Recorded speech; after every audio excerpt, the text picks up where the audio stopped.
добро, не каквото идея, добро разузнаване, което би трябвало да отсее неоснователността на подобна хипотеза. Вие сте абсолютно прав в това свое становище. Аз споделям го, но не мога да преценя доколко информацията, която е получавал премиера, министър на външните работи и другите държавни ръководители, доколко тя е била адекватна на обстановката и доколко анализът, който е направен на тази обстановка, на развитието на ситуацията в самата Македония, около Македония, защото е бил адекватен, защото всъщност българското разузнаване, и да не говоря за българското разузнаване, но да кажем Националната разузнавателна служба, получава по няколко канала информация. Единият канал, основният, това са нейните собствени източници. Втория канал, това е по линия на партньорството от партньорски служби. Третия канал, това е анализа на средствата за масова информация. И понеже тук сме близка държава, всичко се вижда, ако да го кажем и с просто око, събитията, които се развиват, контактите между хората са много активни, информацията тече по много канали.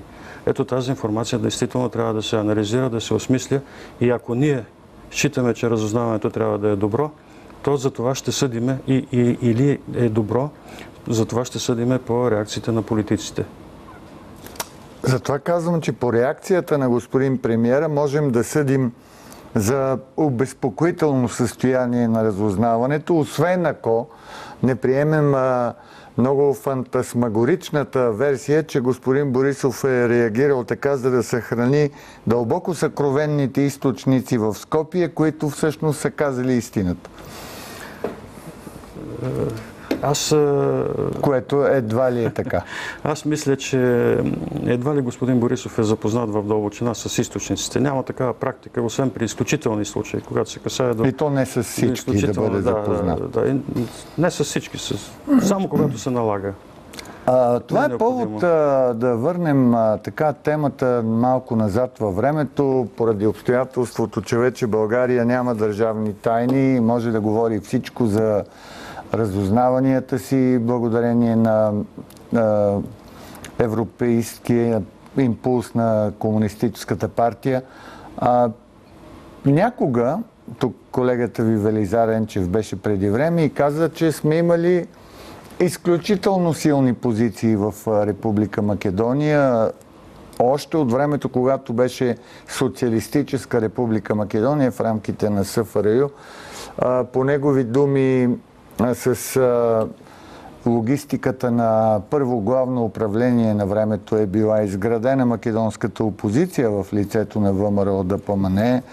Самият господин Енчев е бил пратен от президента антикомунист Петър Стоянов да бъде посланник в Загреб с идеята да бъде връзка с македонското правителство. Премиера Любчо Георгиевски, там Никола Димитров или Димитър Димитров беше доста димовска, Бог да я прости и така нататък. Днес нивата запазени ли са, разбира се, като приемственост, не са същите личности, но горе-долу функционално? Има ли еквивалент някакъв? Както казах, българското разузнаване приоритетно функционира, оперира в близките райони и региони около нашата страна. И това императивно показва, че и в направлението, за което говорим, ние трябва да имаме силни позиции. Високи нива. Високи нива. Аз мога да потвърдя думите на господин Енчев, казаното от него тук, че в периода на първо главно управление, действително в бивша Югославия, в голямата Югославия, в последствие в остатъчна Югославия, в която аз работех, ние имахме много сериозни оперативни позиции.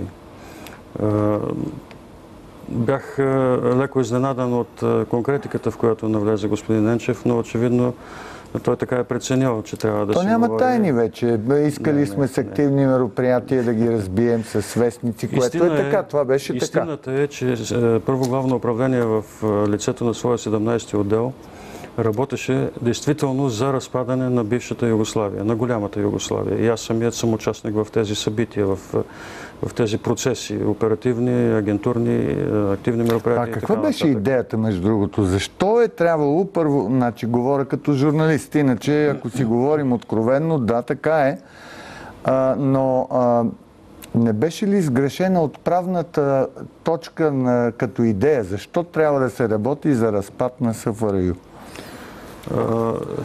Това е един много интересен момент. Вие сте прав. Защото 17-ти отдел, интересно е, че не се ползваше с популярност и с добро отношение от страна на съветниците на КГБ. Да, защото криеше в себе си скрита нишка на антисъветска работа. Именно. Така беше. Очевидно, антимакедонистка. Нашите колеги тогава са преценявали или са имали информация за това какви центробежни процеси и тенденции текат и в самия Съветски съюз. Но да се върнем на началото на нещо въпроса. Много важно, само да довърша.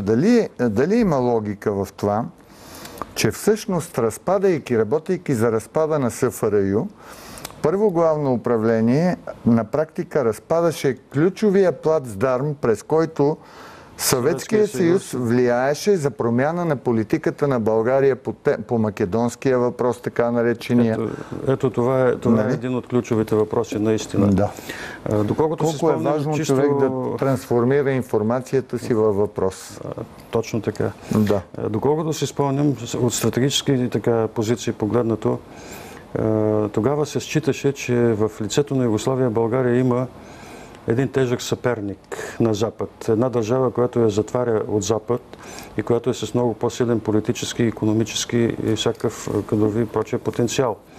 И освен всичко друго, държава, която независимо от благоволението, с което се ползваше ръководството на България в лицето на Живков пред Съветския съюз, която въпреки всичко си оставаше една държава, на която съветското ръководство продължаваше да разчита в своите стратегически планове по отношение блоковото противопоставяне с Запада тогава. Вие си спомняте, че Югославия беше една държава, която в реална степен и достатъчно добре се ползваше и от благоволението на Запад, и от благоволението на Изтока и играеше сериозна историческа и политическа роля в света тогава и в движението на необвързаните. Така че това е от една страна. От друга страна, лелеяният от България македонски проблем, бъдещето на Македония, по никакъв начин тогавашното ръководство на Първо главно управление, а очевидно и държавното ръководство не го виждаше решен положително за България в рамките на СФРЮ тогава. Макар че СФРЮ опаковаше македонисткия експанзионизъм и по някакъв много интересен начин беше в състояние да го контролира по обратния път на везната София-Белград-Москва. Москва-Белград-София може би беше инструмент за влияние в полза на Белград, но когато държавното ръководство поставяше остро проблеми пред Москва, свързани с тази тема, се постигаше баланс. Справка, да кажем, поведението, пак ще кажа Бог да я прости, ако изобщо Бог прощава, Дина Станишева, майката на Сергей Станишев, един от основните фактори и аргументиращи македонски език като самостоятелен език в славянското езиково семейство, беше под контрол. Аз мисля, че този баланс, за който говорите, намираше своето изражение преди всичко на лично политическо ниво в отношението Живков-Брежнев. Живков и Брежнев.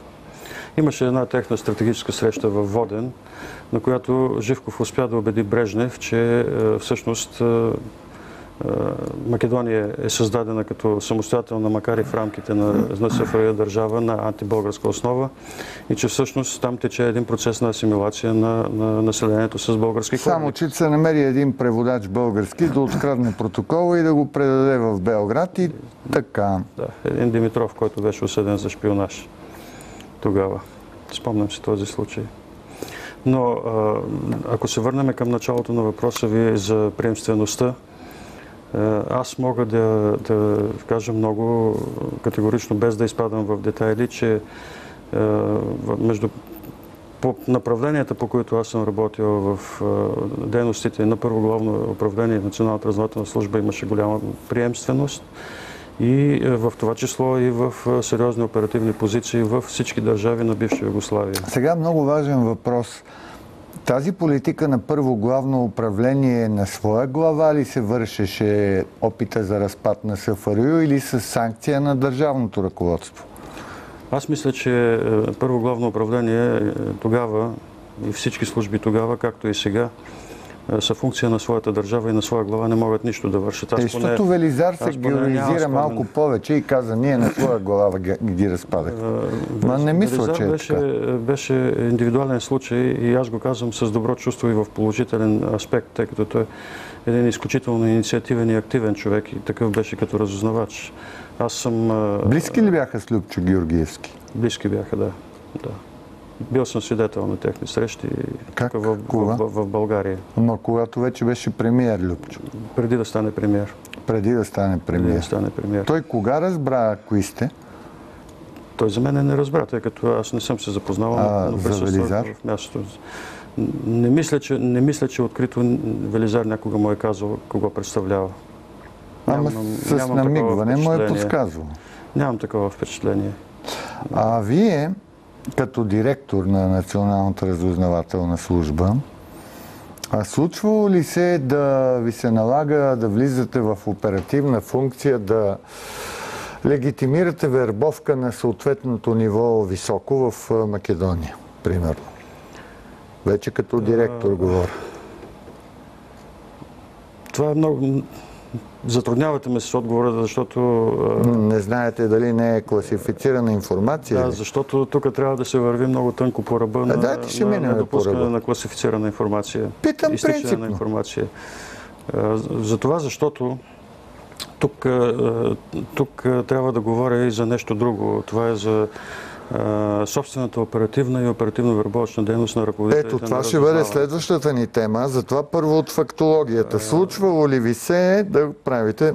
Аз съм офицер, агентурист, оперативник в цялата своя 40-годишна кариера в разузнаването, в това число и като директор.